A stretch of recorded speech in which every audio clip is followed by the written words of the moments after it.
Hello दोस्तों, कैसे हैं? आशा करते हैं आप सब ठीक होंगे। तो आज की कहानी है भगवान यमराज जी की दावत। तो सुनिए एक ज्ञानवर्धक कहानी। तो दोस्तों, ये कहानी बहुत प्रिय होने वाले हैं। तो दोस्तों, ये कहानी अंत तक सुने। एक दिन की बात है, गेंदा सेठ गुस्से से बड़बड़ाते हुए जंगल की ओर चले जा रहे थे। सेठ, मेरी पत्नी अपने आप को पता नहीं क्या समझती है, जरा सा भोजन क्या कर लेता है, आसमान सर पर उठा लेती है। अब मैं गांव में नहीं रहूँगा, जंगल में ही रहकर अपना भोजन व्यतीत करूँगा। हाँ, अचानक गेंदा सेठ की नाक में ताजे फलों की सुगंध टकरा गई। सेठ, अरे ये तो ताजे अमरूद और सेब की सुगंध है। वैसे भी घर से चलते हुए काफ़ी दूर निकल आया हूँ, मुझे तो बहुत तेज़ी से भूख लगने लगी है। मैं क्या करूँ? गेंदा सेठ इधर उधर देखने लगे। तभी उन्होंने देखा कि एक साधु हाथों में फलों की टोकरी पकड़े हुए जाल में बंद था। सेठ, अरे लगता है मुझे भूख कुछ ज़्यादा ही लग रही है। जाल में बंद जानवर भी मुझे साधु नजर नहीं आने लगा। साधु, मैं कोई जानवर नहीं, साधु ही हूँ।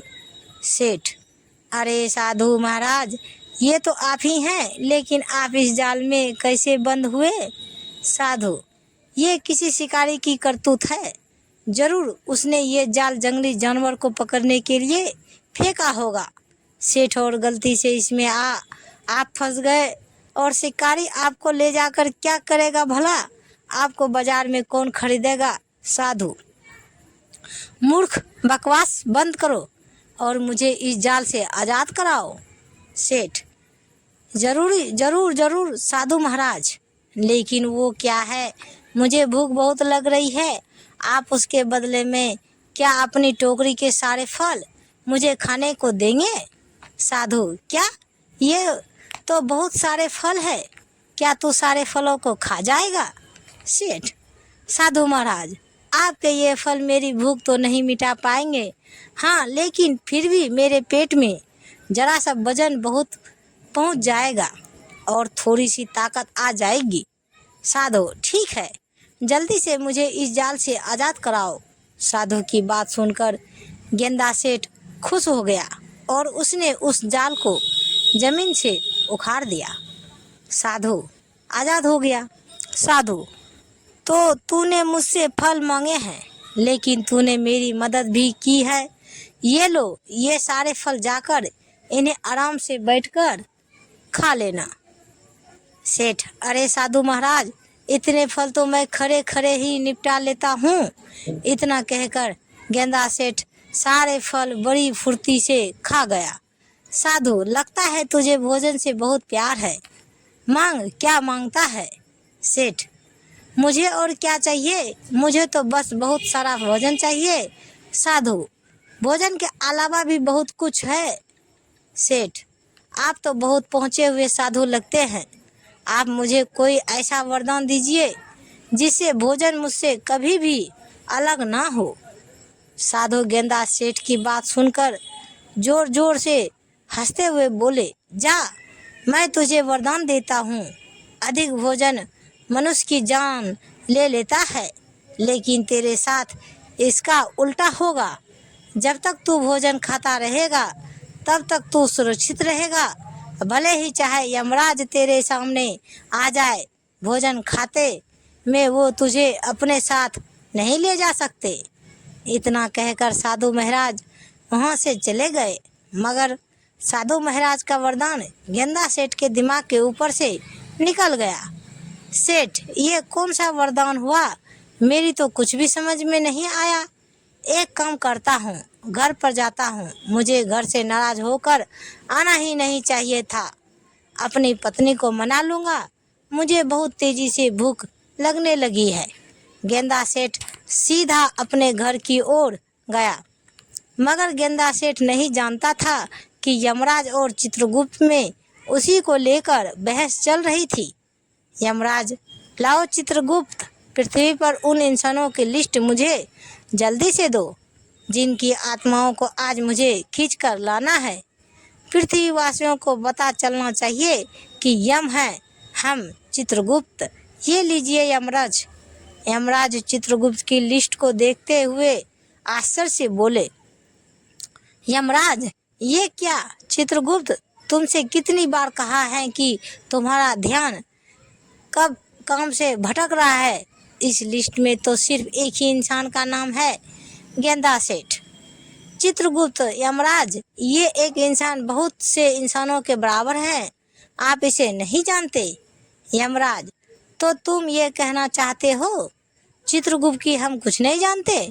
शायद तुम भूल रहे हो कि यम है, हम सब कुछ जानते हैं। चित्रगुप्त, क्या खाक जानते हो आप? अरे पिछले बार आप एक 60 वर्षीय मनुष्य की आत्मा को उसके शरीर से खींचकर यहाँ ले आए थे। बाद में पता चला कि उसकी आयु 100 वर्ष की थी। यमराज, उसमें गलती मेरी नहीं बल्कि तुम्हारी थी।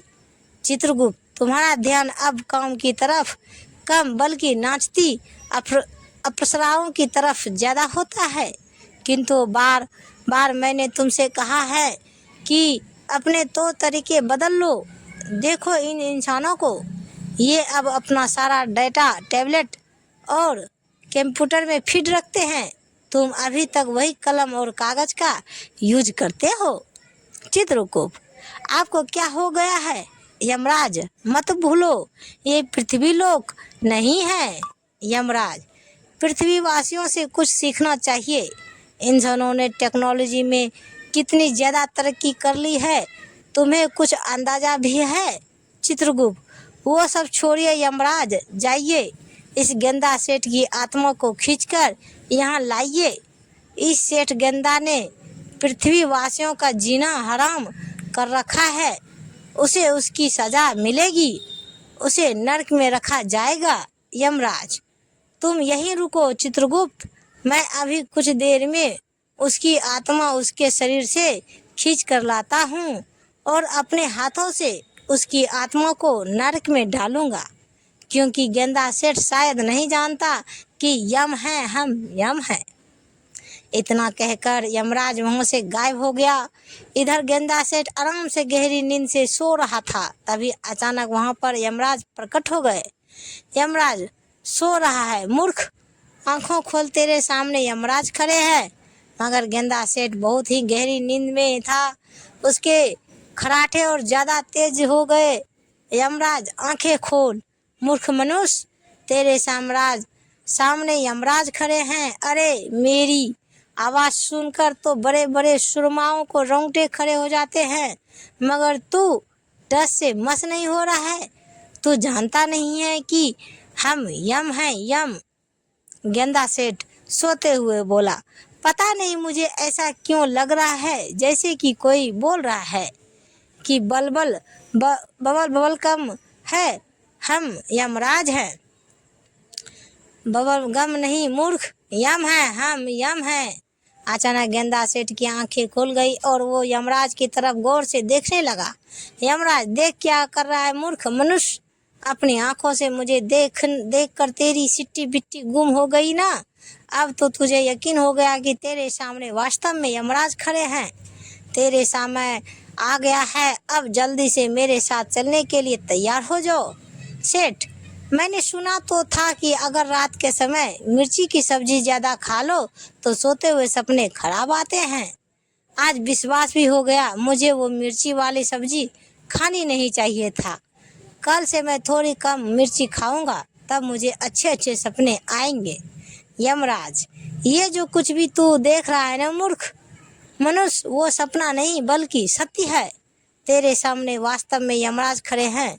इतना कहकर यमराज ने एक चाटा गेंदा सेठ के गाल पर जड़ दिया। सेठ, अरे मेरे सामने तो वास्तव में ही यमराज खड़े हैं। यमराज, हाँ गेंदा सेठ, ये मैं ही हूँ यमराज, अब तुझे पता लगेगा कि यम हूँ, यम। गेंदा सेठ यमराज को देखकर रोते हुए बोला, मुझे मत ले जाओ यमराज, अभी मैंने इस संसार में देखा ही क्या है। यमराज, मूर्ख, इस संसार में तो पूरे 50 वर्ष बिता चुका है और मैंने सुना है कि इन 50 वर्षों में तूने 50,000 लोगों का जीना हराम कर रखा है, अब और लोगों को परेशान करना चाहता है। अचानक गेंदा सेठ के मन में उस साधु का विचार आ गया और वह मन ही मन अपने आप से बोला, उस साधु ने भी आज यमराज का ही जिक्र किया था। हो न हो वो पहुंचा हुआ साधु इस बारे में जरूर कुछ जानता होगा। मुझे उसके वरदान के बारे में गहराई से सोचना होगा। जरूर उसके वरदान में कुछ न कुछ छुपा हुआ है। गेंदा सेठ साधु के वरदान के बारे में गहराई से सोचने लगा और उसकी आंखों के सामने साधु के दृश्य घूम गए। साधु, जा, मैं तुझे वरदान देता हूँ। अधिक भोजन मनुष्य की जान ले लेता है, लेकिन तेरा साथ इसका उल्टा होगा। जब तक तू भोजन खाता रहेगा तब तक तू सुरक्षित रहेगा, भले ही यमराज तेरे सामने क्यों न आ जाए। भोजन खाते वक्त वो तुझे अपने साथ नहीं ले जा सकते। गेंदा सेठ मन ही मन बोला, समझ गया, मुझे यमराज के सामने रोना नहीं चाहिए, बल्कि कोई योजना सोचनी चाहिए। गेंदा सेठ, जब आप मेरे सामने आ ही गए हैं यमराज, तो फिर आपके सामने मेरी क्या ही चल सकती है। लेकिन मेरे एक प्रश्न का उत्तर दो तो आप दे ही सकते हैं ना यमराज। मैं एक प्रश्न का उत्तर नहीं बल्कि सैकड़ों प्रश्नों का उत्तर दे सकता हूँ, क्योंकि यम हूँ मैं, यम। गेंदा सेठ, मैंने सुना है ईश्वर दूसरों को भोजन खिलाने से बहुत प्रसन्न होते हैं, क्या ये सत्य है? यमराज, बिल्कुल सत्य है। गेंदा सेठ, तो फिर क्या आप मुझे भोजन नहीं खिलाएंगे? मुझे बहुत तेजी से भूख लगी है। यमराज, मुझे देखकर लोगों की भूख मर जाती है। पहली बार ऐसे इंसान को देख रहा हूँ जिसके सामने यमराज खड़ा है और उसे भूख लग रही है। मैं तेरी आखिरी इच्छा को अवश्य पूरी करूँगा, क्योंकि तूने मेरे सामने ईश्वर का नाम लिया है और तू तो अब समझ ही गया होगा कि यम हूँ, यम। इतना कहकर यमराज ने अपनी गदा सामने की ओर कर दी। गदा में से सफ़ेद रंग की किरणें फूटने लगी और गेंदा सेठ के सामने एक से एक लजीज व्यंजन रखे हुए थे। यमराज, ले, खा ले आखिरी भोजन, उसके बाद तुझे मेरे साथ चलना ही होगा। गेंदा सेठ, एक शर्त पर मैं इस भोजन को हाथ लगाऊंगा। अगर मेरा इस भोजन को खाकर पेट भर जाएगा तभी आप मेरे शरीर से मेरी आत्मा को खींचोगे, भूखे पेट नहीं। क्या ये वादा करते हो आप? यमराज, अरे तेरे सामने 20 व्यक्तियों का भोजन रखा है मूर्ख मनुष्य, फिर भी मैं वचन देता हूँ, क्योंकि यम हूँ हम, यम। यमराज की बात सुनकर गेंदा सेठ के होठों पर रहस्यमयी मुस्कान आ गई। गेंदा सेठ कुछ ही देर में सारा भोजन चट कर गया। गेंदा सेठ, मेरा कुछ भला नहीं हुआ यमराज। यमराज ने उससे भी अधिक भोजन उसके सामने रख दिया। देखते ही देखते गेंदा सेठ ने वो सारा भोजन भी खा गया। गेंदा सेठ, थोड़ा और लाइए यमराज। यमराज, तूने मुझे क्या अपना गुलाम समझ रखा है? मैं यहाँ तेरी आत्मा खींचने आया हूँ, मुझे भोजन कराने नहीं, तुझे भोजन कराने नहीं। गेंदा सेठ, लेकिन आपने तो वचन दिया था। यमराज, अब मैं तेरे सामने इतना अधिक भोजन रखूँगा जिसकी तूने कल्पना भी नहीं की होगी, मगर इसके लिए मुझे कुछ देर के लिए यहाँ से जाना होगा। इतना कहकर यमराज वहाँ से गायब हो गया। तुरंत चित्रगुप्त के पास पहुँचे। चित्रगुप्त भोजन कर रहा था। चित्रगुप्त, यमराज, आप खाली हाथ आए हैं? गेंदा सेठ की आत्मा कहाँ है? यमराज, सवाल मत करो चित्रगुप्त, सवाल करने का अधिकार सिर्फ हमारा है, क्योंकि हम यम हैं, यम। हम यहाँ से सब बहुत सारा भोजन ले जाने के लिए आए हैं। यमराज ने चित्रगुप्त का और वहाँ रखा सारा भोजन लेकर गेंदा सेठ के सामने रख दिया। यमराज, अब देखता हूँ तेरा पेट कैसे नहीं भरता। गेंदा सेठ आराम से फिर से भोजन करने लगा, मगर अब वह धीरे धीरे भोजन कर रहा था और यमराज को यही बात सबसे ज़्यादा विचलित कर रही थी। तभी यमराज के कानों में चित्रगुप्त की आवाज़ टकराई। यमराज, इसने आपको मूर्ख बना दिया है, कितनी बार कहा है आपको कि अपने काम पर ज़्यादा ध्यान दीजिए, ना कि इस बात पर कि हम यम हैं तो यम हैं। अरे पृथ्वी लोक पर इस भुक्कड़ का पेट कोई नहीं भरवा सकता, और आप यहाँ का भी सारा भोजन ले गए। सभी अप्सराएं भूखी बैठी है।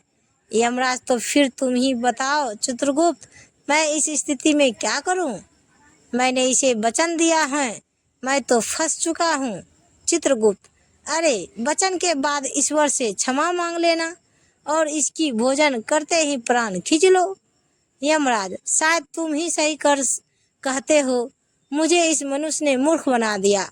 इसे इसकी सजा जरूर मिलेगी, क्योंकि शायद यह अभी तक नहीं जानता कि यम है मैं यम है। यमराज ने जैसे ही अपनी गदा से गेंदा सेठ के प्राण खींचने की कोशिश की, तभी उनकी गदा उल्टा यमराज के ही सिर पर पड़ गया। यमराज, ये कैसे संभव हो सकता है? ऐसा पहली बार हुआ है। मेरी गदा मेरे ही सिर पर पड़ गया है। यमराज क्रोधित होकर गेंदा सेठ की ओर देखकर बोले, मुझे बता मूर्ख मनुष्य, तेरे प्राण में क्यों नहीं खींच पा रहा हूँ? गेंदा सेठ, आप मेरे प्राण चाह कर भी नहीं खींच सकते यमराज, क्योंकि मुझे वरदान मिला हुआ है कि भोजन करते हुए यदि मेरे सामने यमराज भी आ जाए तब भी वे मुझे अपने साथ नहीं ले जा सकते। यमराज, वरदान? जहाँ तक मैं जानता हूँ कि तूने सिर्फ लोगों को परेशान किया है, आखिर तुझे वरदान किसने दिया? गेंदा सेठ, एक साधु ने मुझे वरदान दिया है। यमराज, आखिर वो साधु तुझे वरदान देने वाला होता कौन है? वरदान देने से पहले उसे मुझसे पूछ तो लेना चाहिए था। गेंदा सेठ, साधु महाराज, वरदान देने से पहले आपसे क्यों पूछेंगे? तभी वहाँ पर वही साधु प्रकट हुए और मुस्कुराते हुए यमराज से बोले, क्या हुआ यमराज, आप इतने क्रोधित क्यों नजर आ रहे हैं? यमराज ने क्रोधित होते हुए सारी घटना साधु को बता दी। साधु, आपको कुछ गलतफहमी हो गए हैं यमराज। गेंदा सेठ की आयु अभी 50 वर्ष है, जबकि ईश्वर ने इसकी आयु 100 वर्ष लिखी है। यमराज, ऐसे कैसे संभव हो सकता है? मेरे पास चित्रगुप्त का दिया हुआ लेटर है, ये देखिए। साधु, मुझे लगता है आप इस लेटर को स्वयं देखिए। यमराज ने जैसे ही उस लेटर को देखा, उसमें गेंदा की आयु 100 वर्ष लिखी हुई थी। यमराज, जब मैं पृथ्वी पर आया था तब तो इसकी आयु 50 वर्ष लिखी हुई थी। साधु, हाँ, लेकिन जब मैंने इसे वरदान दिया तब ईश्वर ने इसकी आयु के 50 वर्ष और बढ़ा दिए। शायद चित्रगुप्त लिखना भूल गए। यमराज, ठीक है गेंदा सेठ, अभी तो मैं जाता हूँ, लेकिन 50 वर्ष बाद मैं जरूर आऊँगा और उसके बाद मैं तेरी बातों में नहीं आऊँगा। गेंदा सेठ, वो सब तो बहुत बाद की बात है यमराज, लेकिन आप जो भोजन लेकर आए हैं वो बहुत ही स्वादिष्ट है। इतना स्वादिष्ट भोजन तो मैंने पृथ्वी लोक में भी नहीं खाया। क्या आप थोड़ा सा भोजन और ला सकते हैं? गेंदा सेठ की बात सुनकर यमराज क्रोधित हुए और वहाँ से गायब हो गए।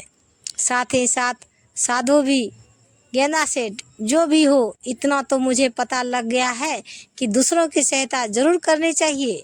आज सुबह मैंने साधु महाराज की सहायता की और देखो कितना अधिक भोजन खाने को मिला। भोजन समाप्त करके गेंदा सेठ आराम से वहाँ पर खराटे लेकर सो गया। तो कहानी दोस्तों यहीं समाप्त होती है। तो प्रेम से बोलिए जय माता दी, हर हर महादेव। तो दोस्तों, ये कहानी आप सबको कैसी लगी दोस्तों, कमेंट बॉक्स में हमें ज़रूर बताइए।